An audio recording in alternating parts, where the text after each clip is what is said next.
Greetings, my friends, and welcome to the #1 place to find all your Blood Angels knowledge and information here on YouTube, and welcome to our Friday Tactics video.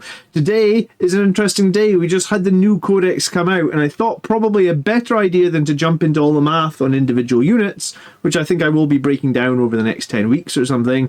We'd have a holistic look at the whole Codex, and we figure out what the best melee combos are, what's the ones I'm using, what ones should you be using, and kind of just dive into most of the melee options in the Codex, why I think they're good, and we got some of the usual offenders on the thumbnail. Hopefully that's why you clicked on the video.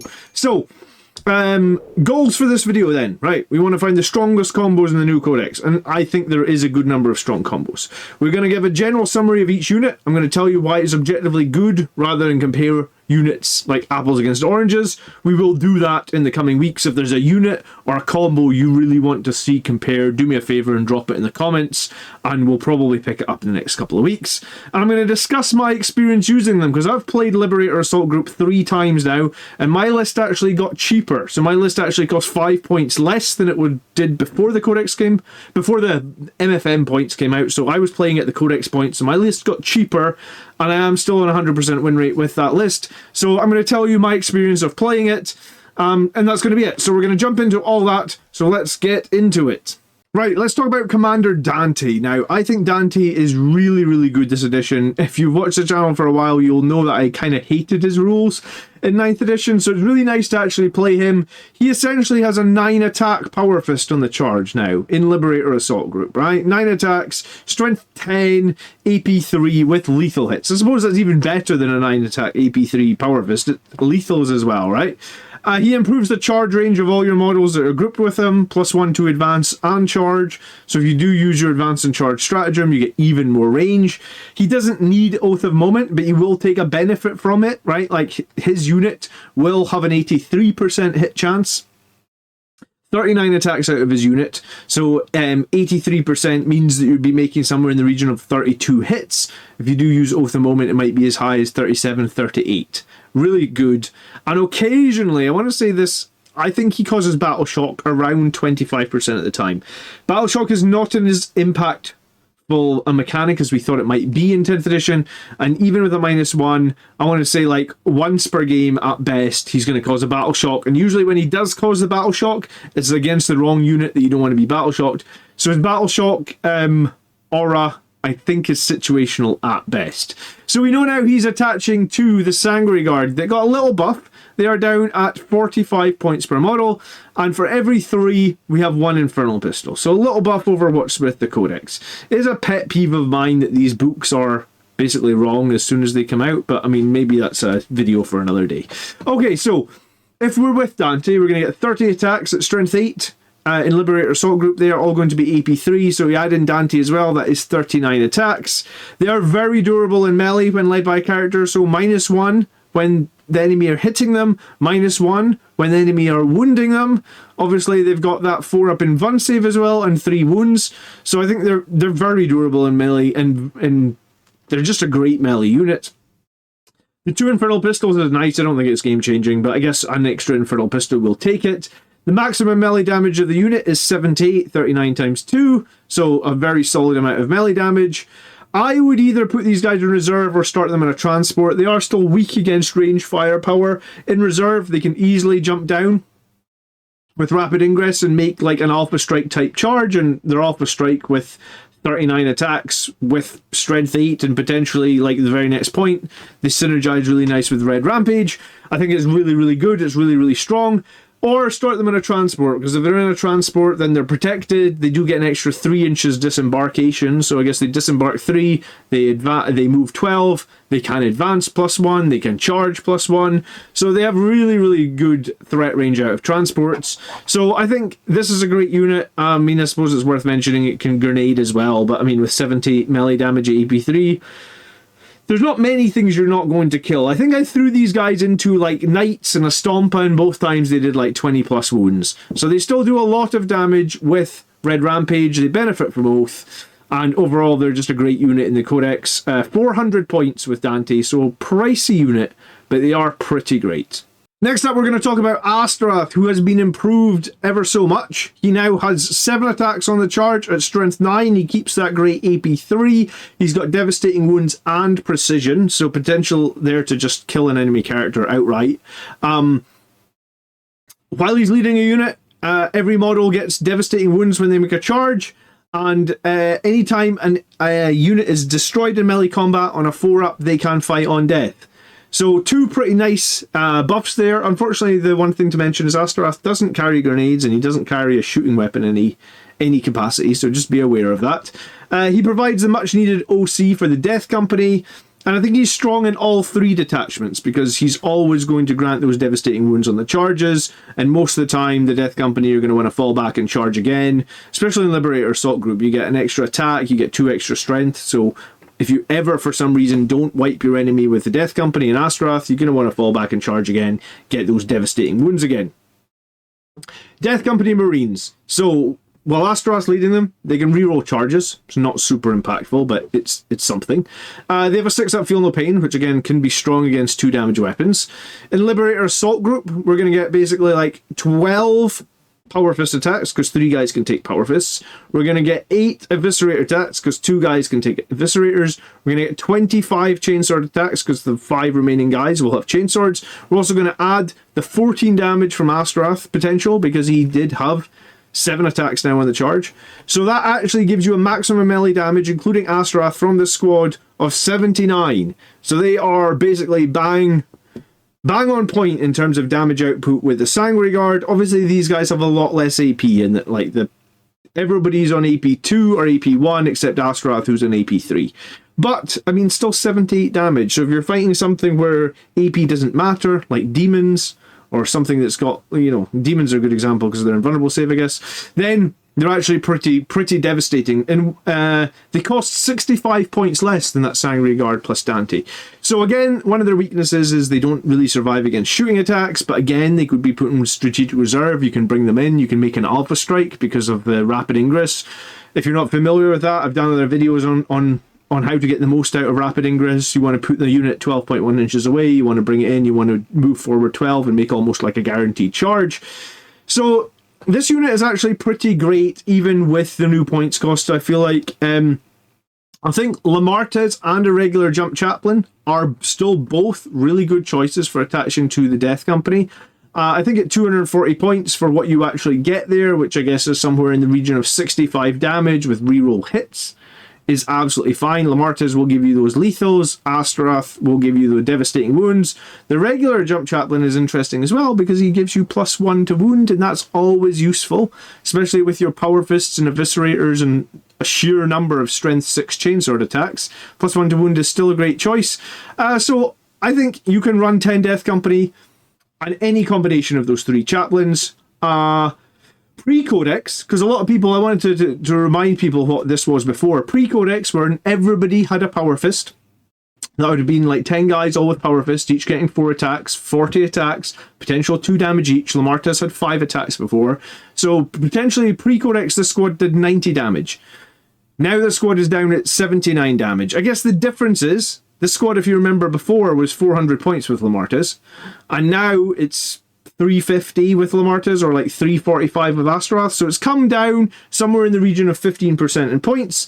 His damage has actually gone down less than 15%, but you have lost a bunch of AP, you have lost potentially a bunch of strength, because before every attack would have been strength 10, so it is a bit of a different squad.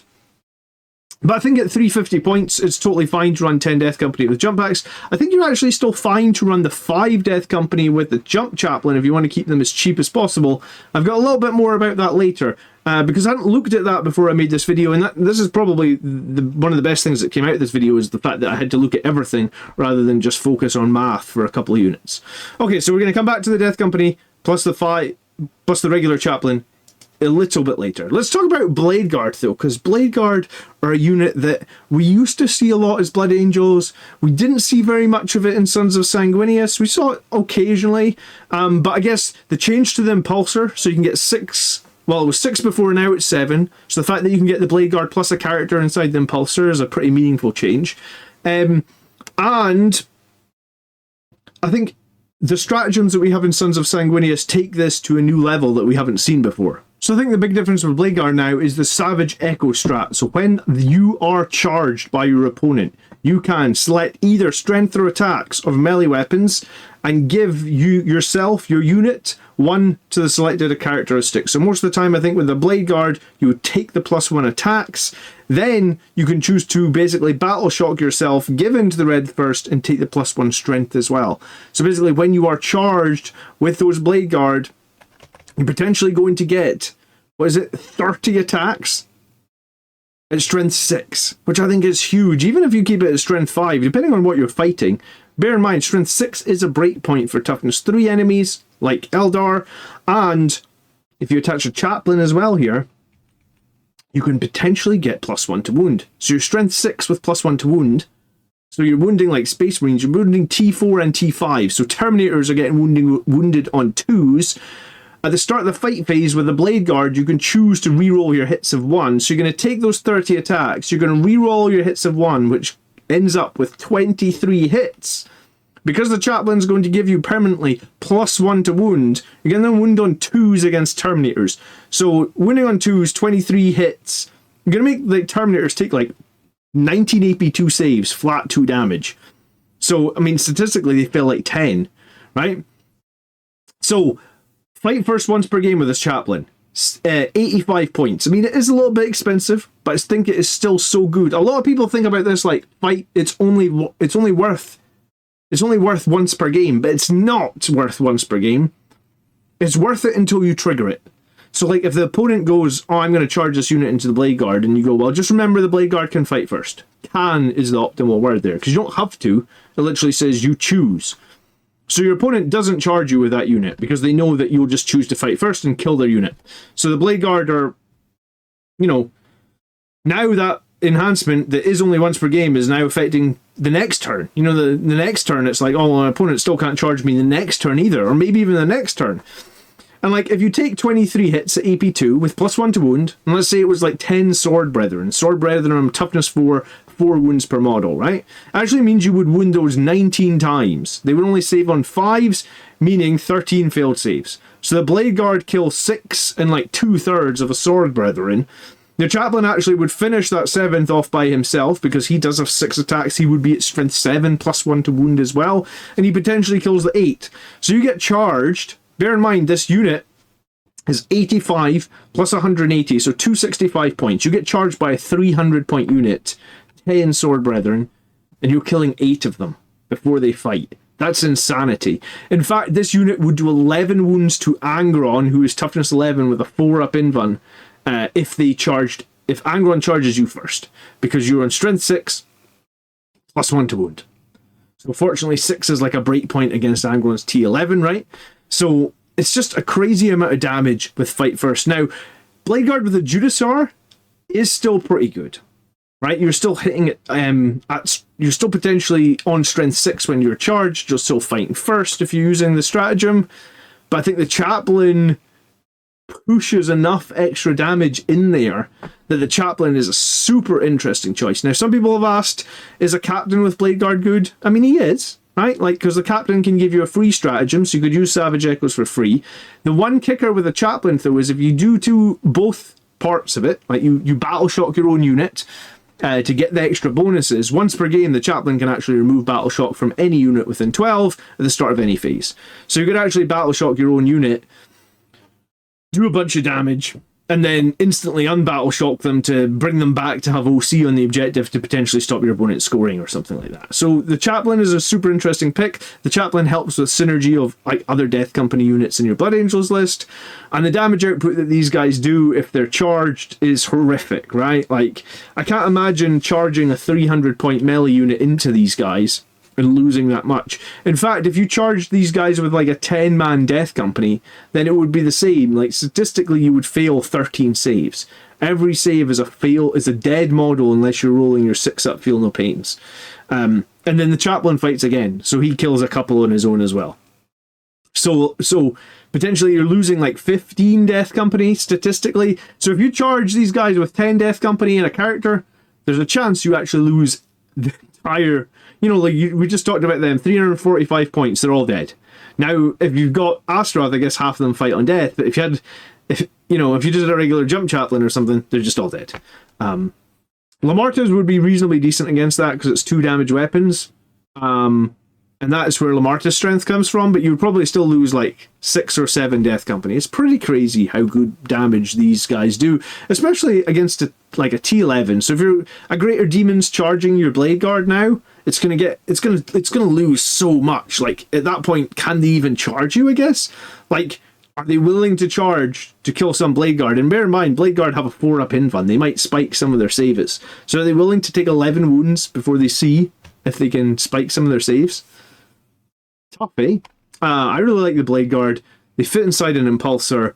And yes, this is the part of the video where it says if you've got some value so far in this video, please like, subscribe, or click the bell and turn your notifications on. My name is John. This is the Blood Angels Commander channel. I'm here every week to tell you how to be the best Blood Angels Commander you can be. And I am getting close to 20,000 subscribers, so if you haven't subscribed yet, please consider doing that. I would appreciate it. Let's talk about the option that, like, I'm hearing a lot of good things about, right? I haven't played them yet, but the Chaplain and Terminator armor attached to, I would say, not the Assault Terminators. The Assault Terminators profile is kind of bad, so we're just talking about the regular Terminator squad. And they actually went down in price to 170 points for 5, but I'm hearing people that are playing these in 10-mans as well. So they're taking the Chaplain, the Terminator Chaplain, for 75 points. They're giving him the same fight first, which if you do makes him 100 points. So 100 points, but we still have the +1 to wound. We have a 4 up against mortals, which does include devastating wounds. So we've got this extra feel no pain against mortal/dev. And the Terminators, we're taking them all with power fists. So we get, on the charge, we're getting 20 strength 10 power fists. If we are charged, we're using Savage Echoes again, so we've still got 20 attacks. We're taking them at strength 8, unbattle shocked, or we're taking them at strength 9 if we're battle shocked. I mean, that's kind of minor, I guess. So, right off the bat, I would say the Blade Guard are maybe slightly better here, right? Because I don't think there's a huge difference between strength 8 and strength 6, which is probably what you're going to do with the Blade Guard, because you've got the Chaplain to unbattle shock them. So there's only 2 points of strength difference.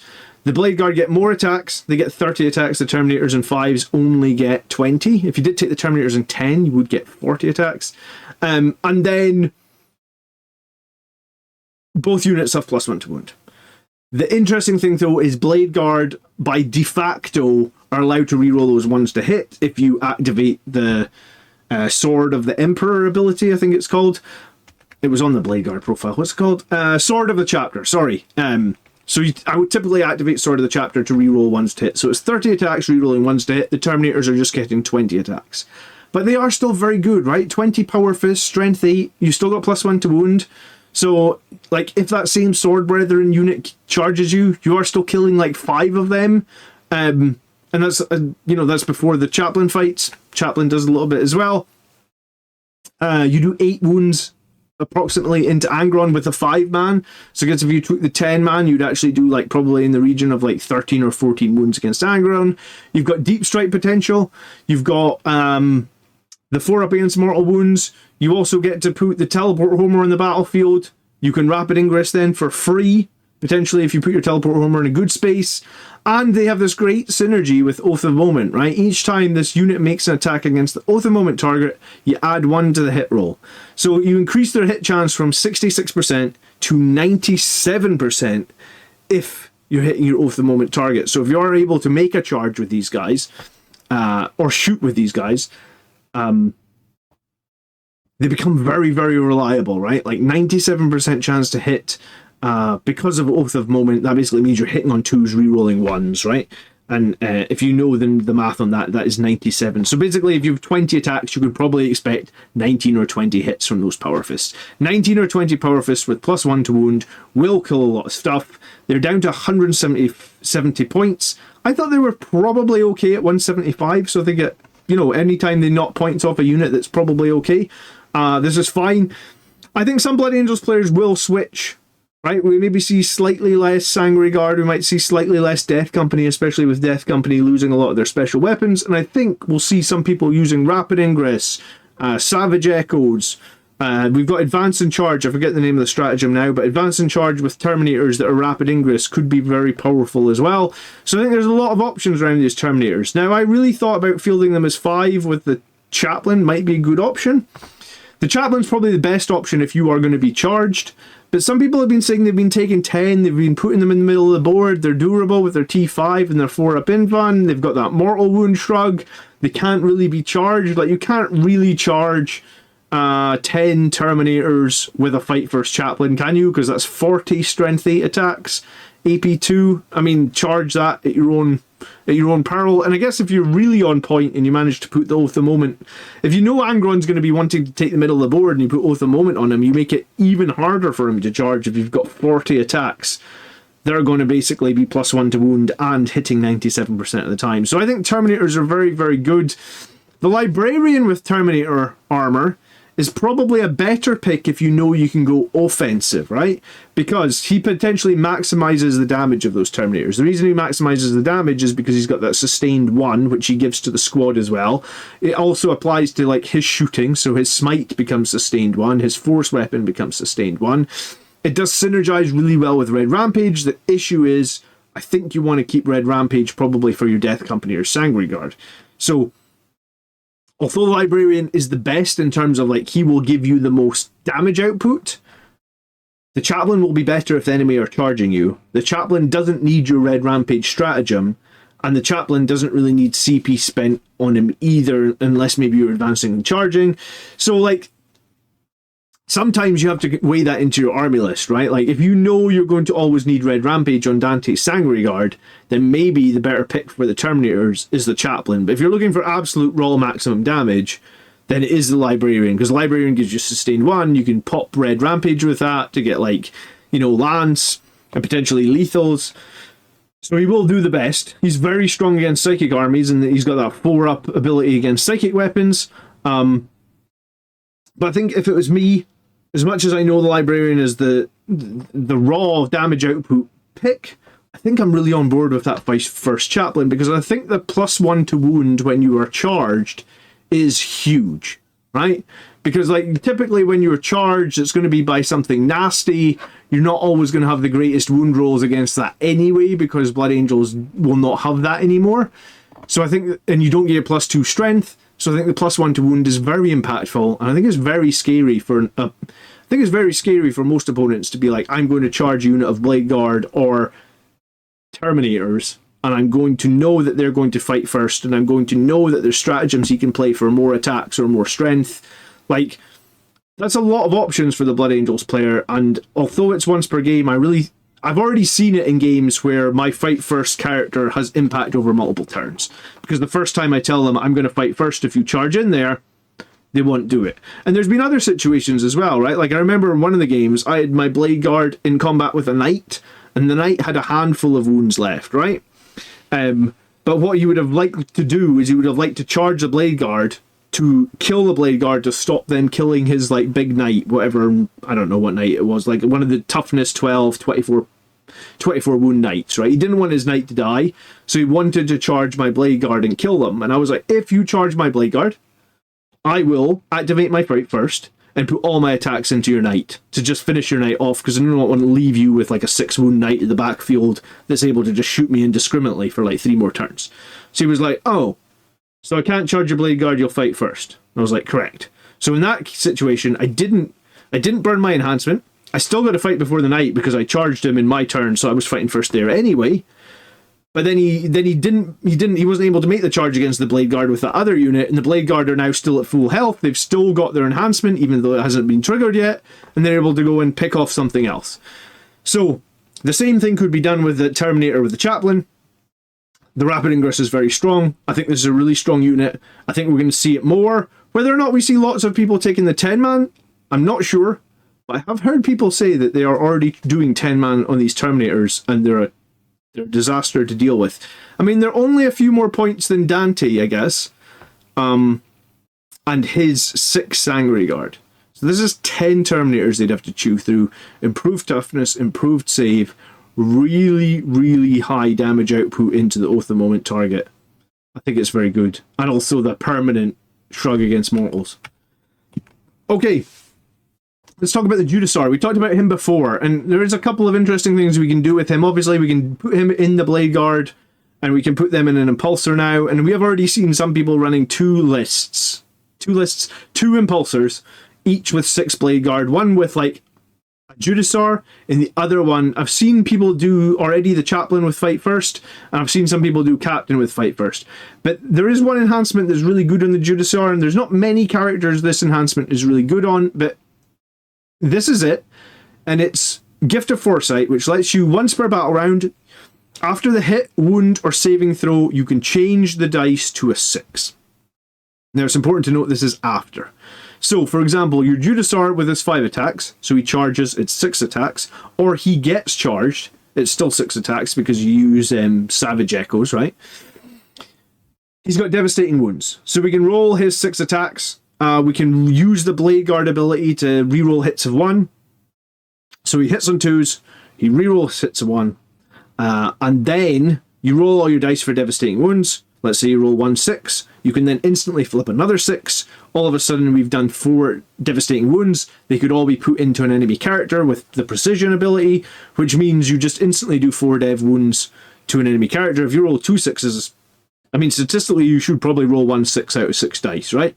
So by taking this Gift of Foresight enhancement, it means if you're ever in combat with a 4-wound enemy character that doesn't have a shrug against mortals, there's a very high chance that your Judasar will just be able to kill him instantly, and then that'll actually trigger Silent Fury, which we don't actually see very often, but this might be the start of it, I guess, right? Because you flip one of your wound rolls to 6 to add to the 6 you've already got for those mortal wounds. Each time this model destroys an enemy character model until the end of the battle, add 1 to the attack rolls. And then if you ever did get in combat with another character, the chances of you rolling another 6 are even higher. So I think the Judasar with Gift of Foresight, 85 points, in fact the exact same points as that Chaplain with Fight First. I think if you're only going to field one, I do prefer the Chaplain. I just think it's stronger. But I think the Judasar with Gift of Foresight is pretty nice. The Blade Guard are still strong. Into like T3, T4, Tier 5 even. Sorry, Toughness 4, Toughness 3, Toughness 5. Into any of those toughnesses, the Blade Guard are still pretty strong. Led by the Judasar due to the Temper Mortis ability where you fight first. And yeah, like I said, we've already seen some people running this. And here's the interesting thing, right? This unit of Blade Guard are 180, plus 70, or plus 85 in these cases, so 265 points. So significantly less points than the Death Company, significantly less points than the Sanguine Guard. They do have a maximum damage of 70. So their maximum damage, comparatively, the fact that they are like a third cheaper than those other 2 units is very, very good. The reason they're a third cheaper, obviously, is they do not have jump packs. So this is a video about strong melee choices. But it's just important. I want to touch on the Impulsor for like literally 2 seconds. There's 4 or 5 really interesting things you can put in Impulsors now, and I think they're all good choices, and all of them fit nicely in the meta. You probably know about the Assault Intercessors with the Captain. The Company Heroes with the Captain is a very durable unit that still has decent damage output. I actually covered that unit last week. Mephiston, I think I covered 2 weeks ago. He can ride Shotgun with either 1 or 2 because this unit takes up 6 spaces in Impulsor. This one takes up 5, leaving space for Mephiston if you want to get him safely into the middle of the battlefield for some reason. The Blade Guard plus Fight First Chaplain we covered, and it's amazing. I think inside an Impulsor it's really, really good. Even with paying the points of an Impulsor, still a good bit cheaper than the Sanguine Guard. And the Blade Guard of the Judasar, same sort of situation. So I think every single one of these units can pay the tax or can pay the cost of an Impulsor. You are allowed to run more than 3 Impulsors in your list because they are dedicated transports. So you could run 6. But I don't think we'll see anyone probably running more than 3. But 2 or 3 is absolutely fine.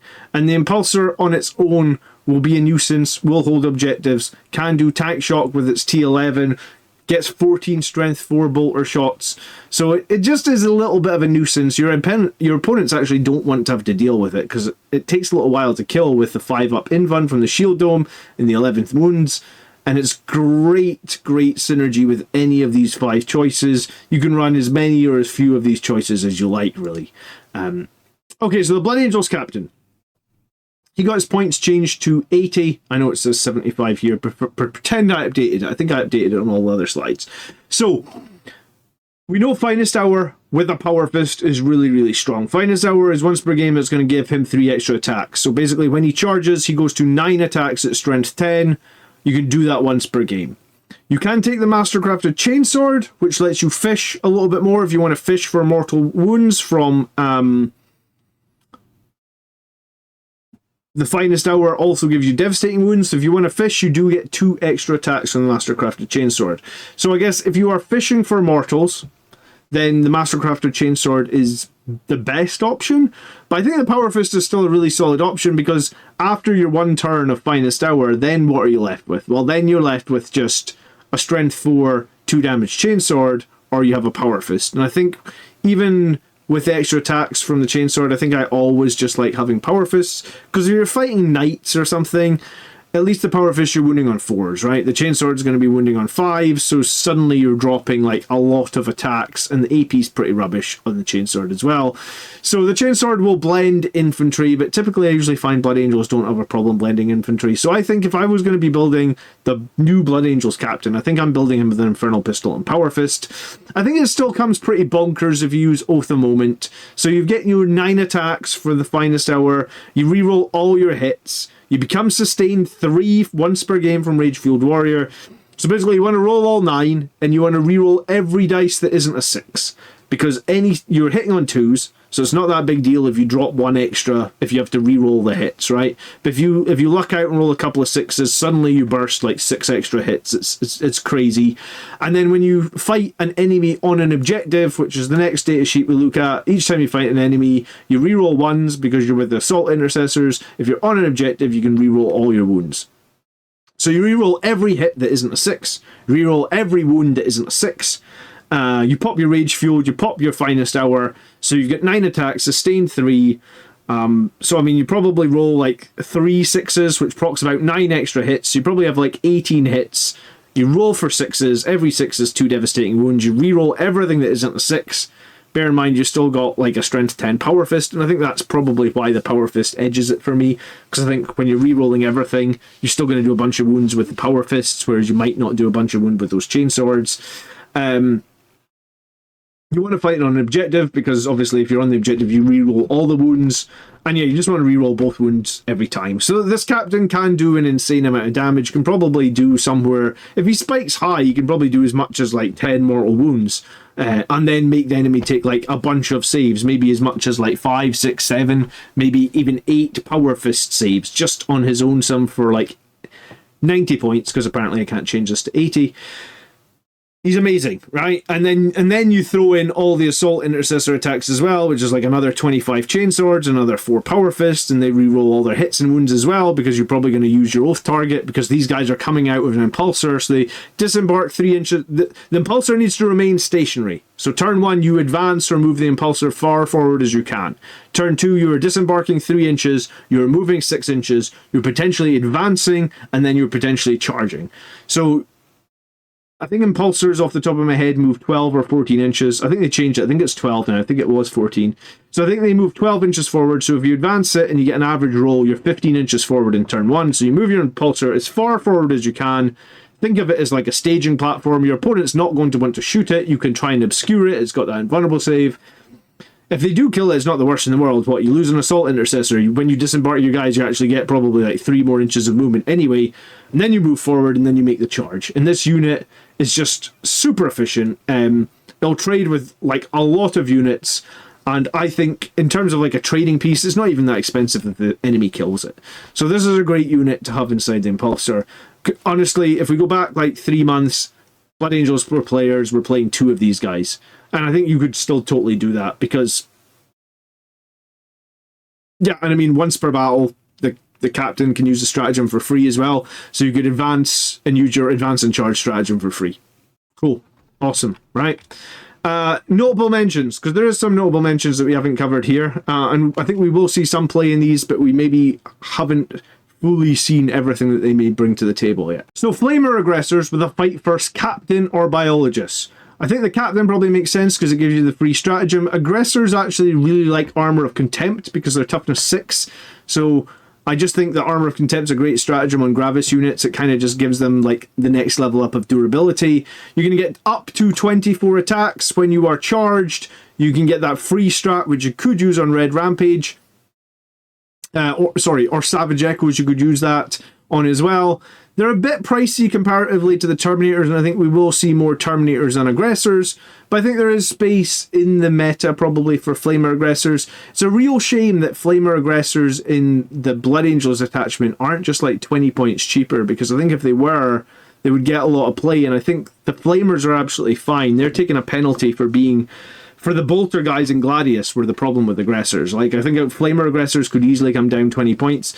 And maybe that's something that we'll eventually get. But right now, I think we'll see Flamer Aggressors less. But I do think if you've got... Like, some people don't have a million different models. If you don't have a million different models, I think Flamer Aggressors with a Fight First character is still a very good choice. Even Bolter Aggressors with a Fight First character is probably still a decent choice.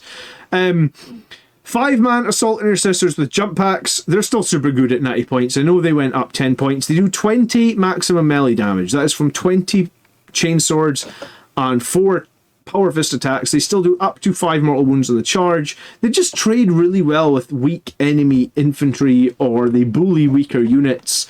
And I think at 90 points for Blood Angels, these guys are still super good. If you need to boost their damage, obviously they can still use Oath. You can still use other strats on them, like Red Rampage is a good one if you're not needing it for the turn with Dante and that. It works well. I mean, I've used it. Grenades as well if you want to do a few more mortal wounds and just make sure you kill an enemy infantry unit. So they're still super cheap to trade with. I think they're still super good at 90 points. I think they're worth mentioning. The Chaplain with Jump Pack Death Company, right? Before the nerf, they were 215 points. And they were able to do a maximum of 40 damage before the nerf, right? Because every guy had a Power Fist. It was 20 Power Fist attacks, 5 more Power Fist attacks from the Chaplain, giving you a maximum of 25 Power Fists for 50 damage. And honestly, I think most people can agree that they were probably too efficient for their points cost. I mean, I used these guys, the Chaplain, the unnamed Chaplain with the Death Company to win a GT, right? And one of the reasons I win the GT is basically this 215 point unit would kill anything that I charge it at, right? Like, honestly, they were probably too efficient. You could even lose a couple of guys and probably still kill anything. Even like Armigers, Terminators, just anything they charged. Maybe they didn't kill everything, like maybe they didn't kill a Land Raider, but if you had any other incidental damage that you could throw at it first, these guys would just mop the floor. Honestly, they were probably too good, right? So they now are 205 points. They've gone down 10 points. What have we lost? Well, not everybody can have a Power Fist now, but we still do have 2 Power Fists. We still do have an Eviscerator. 10 Chainswords, 5 Power Fists from that Chaplain, who averages 1 mortal wound every fight phase, right? The reason I calculate that is on a 4-up he does a mortal wound, so it's 50% of the time, and then he does D3, so the average, I guess, of D3 is 2, so 50% of the time he does 2 mortal wounds. So 1 mortal wound on average every fight phase. So, if you add all this up, Power Fists, Eviscerators, Chainswords, they do 44% maximum damage now. So they lost 4% of their points, give or take, 215 down to 205. Their melee damage went down like 12.5%, 50 to 44. They did lose some strength, they did lose some Infernal Pistols, but I still think having +1 to wound on this squad all the time is super decent. I think at 205 points, I kind of written these guys off, honestly, until I actually realised, right, they're still doing 44 damage, and they're still very, very efficient. If you're just trying to find a way to get, like, a little unit, 205 points, that can actually, like, chop up some decent enemies. Let me kill a fly that's flying on my desk. Then I think that this is still a very legitimate choice. Chaplain with a jump pack with 5 Death Company.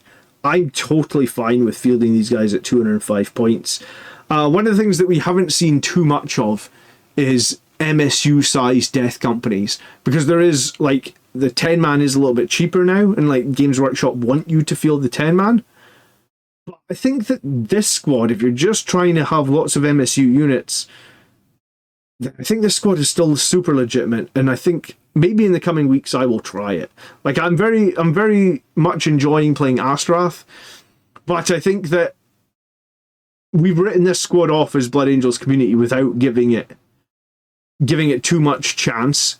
I mean, it still is 8 Power Fist attacks. It still is 12 Eviscerator attacks. They would still have +1 to wound. That's a bunch of Strength 10 hits and a bunch of Strength 9 hits with +1 to wound. I still think that's very good for 205 points. I also want to mention the Sanguinor, which is a character that you guys know that I don't really play. But I think in the Angelic Host attachment, his Angel Sacrifice could be huge. He has a much bigger base now as well, which means he can make pile-ins for your opponent super awkward. Remember, the Sanguinor gets placed after your opponent has charged, before they pile in. When you pile in, the rules for pile-in is you're required to always move closer to the closest enemy model. So if the opponent has a squad strung out, you know, like a big squad, 10 guys or something, and they're like a 3, and then a 3, and then a 3, and then 1 at the back, if when they finish their charge, you put the Sanguinor at the very back, then that back row, and potentially the row then the second back row as well, they will not be able to pile into the unit that they were wanting to fight, right? Because the Sanguinor is the closest model, and he's at the back, and it's quite far away. And I occasionally do videos about like how you can use models to improve your fight phase and stuff like that. But I think the Sanguinor, obviously he can't Angelic Sacrifice and Liberate Assault Group, but he can still be put in a super awkward position for your opponent and mess up all their pile-ins. So I think the Sanguinor is still pretty useful. He's not my cup of tea. You won't see me play him too often on the stream. I seem to always roll absolute dog shit when I actually need to roll some attacks and wounds for him. But I do think he is a strong character, and I think he's worth one of the notable mentions for this video. So in conclusion, right? If you're going to run some fire support, right? And some Blood Angels players like to run fire support. It's going to be harder for Blood Angels across the board to open up transports. What I mean by open up transports is quite often we play against Khorne, for example. Khorne like to put 10 Berserkers inside a Rhino, and the way that you would deal with that is you would blow up the Rhino and then kill the Berserkers inside. If you cannot blow up the Rhino before, then... or if you blow up the Rhino in the combat phase and the Berserkers pile out, they're absolutely fine. They'll charge you, they will kill you, right? So one of the reasons to take fire support would be, so you've got 2 Gladiator Lancers, they can totally blow up a Rhino from 72 inches away or whatever, and then you can charge what's inside, and that helps you out, right? So if you're going to run fire support, and I run some fire support in my Blood Angels list, and I know a lot of people in the... Fire support is becoming a little bit more common. I suppose with the removal of all these Infernal Pistols, it might be a little bit more common than it's ever been for Blood Angels, or at least it's been for like the last decade. So if you're going to be running some fire support, and you're going to end up paying somewhere in the region of 300 or 400 points, the cheapest fire support you can probably run now is 2 Ballistus Dreadnoughts at 260, but we've talked about that a little bit, and we don't think that's quite enough, right? Because 2 Ballistus Dreadnoughts, it's not bad, but it's not great either, right? But I suppose it would probably... 2 Ballistus Dreadnoughts shooting at a single Rhino in that example might do just enough damage where you could grenade the Rhino and then maybe shoot it with the couple of Infernal Pistols the Death Company have.